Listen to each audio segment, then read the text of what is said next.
Right now, the world is on a knife's edge, watching a crisis unfold between the United States and Iran. You've got these massive nationwide protests in Iran, and the government is hitting back, and hitting back hard. And from Washington, President Trump has promised he's going to do something.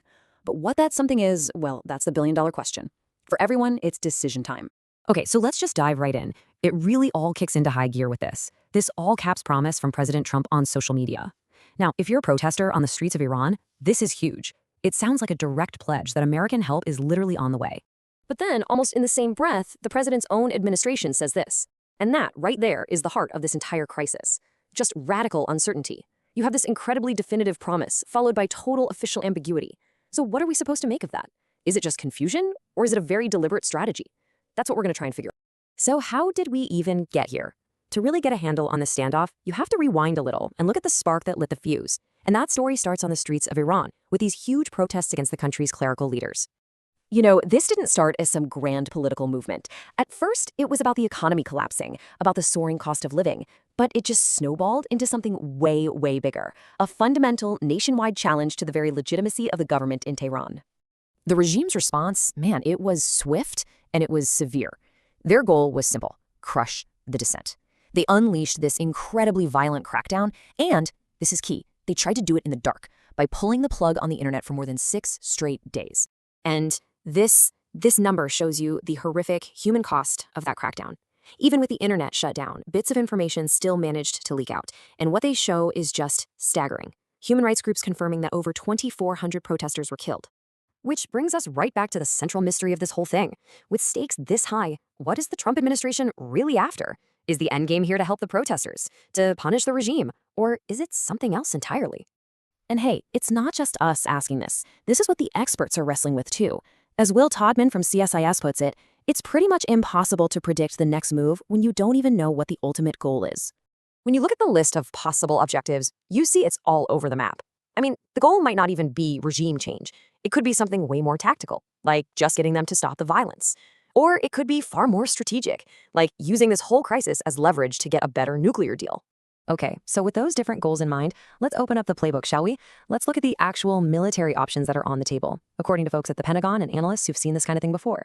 The playbook really has 2 main flavors. You've got your overt actions, the stuff you'd see on the news, like airstrikes on nuclear sites, which they've definitely considered before. And then you have the covert stuff, the actions designed to create chaos from the inside. Things like cyber attacks or psychological campaigns meant to mess with the regime's command structure. But there is one option you can pretty much bet is off the table: a ground invasion.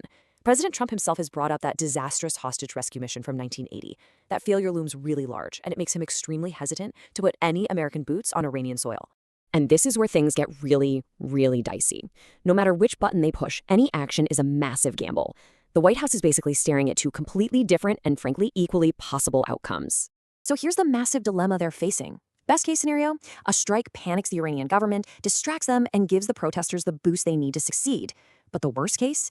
It could totally backfire, triggering this nationalist rally around the flag effect that actually makes the regime stronger and unifies the country against the US. It's a huge risk.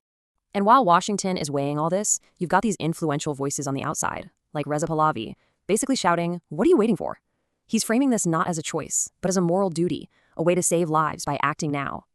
And then, just when it felt like military action was all but certain, the whole story just flips on its head. All the talk of war and intervention, it just suddenly evaporates. So first, on Tuesday, you get this really tough, hardline stance. The president draws a very clear red line. No more meetings, no more talks, until the killing stops, period. The pressure is cranked up to the max. But then, not even 24 hours later, a total 180. The president comes out and says he's gotten word from, quote, very important sources that the violence is over and executions are off the table. Just like that, the immediate threat of war seems to vanish into thin air. So what on earth happened? Well, a lot of analysts don't see this as some random change of heart.